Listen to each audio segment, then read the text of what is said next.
As the U.S. House is finally moving ahead with the work of Congress, two-term Florida Republican Byron Donalds picked up a national focus during those 15 ballots before Republicans settled on a House Speaker last week. Today I spoke with Congressman Donalds about what a wild week in D.C. and what's ahead. Before House Republicans finally gave a majority to Kevin McCarthy to be the new House Speaker late on Friday night, Byron Donalds, the congressman who represents most of Lee and Collier counties, became the other choice for some conservatives. In the fourth and fifth ballots, he picked up 20 votes, keeping McCarthy from becoming Speaker for some time. It was kind of surprising at first when members decided that's what they wanted to do.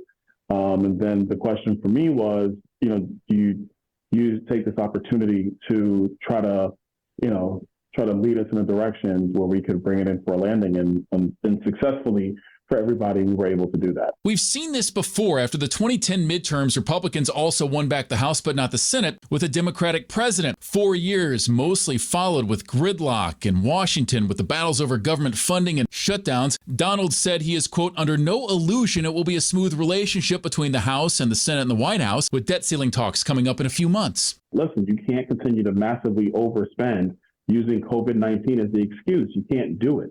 If you want to be supportive of Ukraine, you have to actually have an audit function and tight controls on the money. You can't just throw it out the window and ignore it.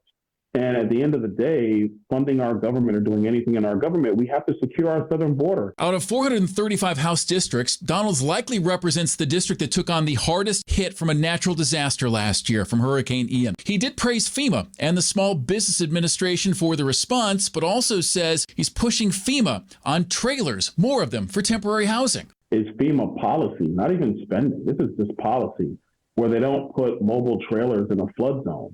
And what we've been explaining to FEMA is that all of Southwest Florida is basically in a flood zone. So the people of Southwest Florida aren't getting some of the help that they need from FEMA because of their rule on putting temporary housing in a flood area. So the state of Florida, under Governor DeSantis' leadership, has just said, we'll just do it, we'll just pay for it, and we'll deal with FEMA later. Well, the search is on for Florida's next chair for Florida's Democratic Party. It actually comes as the current leader, Manny Diaz, abruptly resigned Monday after overseeing a series of brutal defeats during the November midterms. In a lengthy letter to members, he attributed the failures mainly to a lack of resources, volunteers, and crummy messaging. Political expert Dr. Susan McManus says the party's next leader will have quite the challenge. Democrats cannot win without a substantial portion of the younger voters who are increasingly turning their back on both parties and registering as no party affiliation.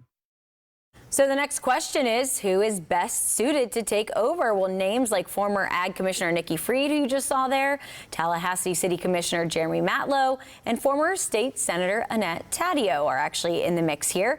Party bylaws require Florida Dems to call a meeting within 30 days to select a temporary chair until the executive committee meets to formally elect a successor.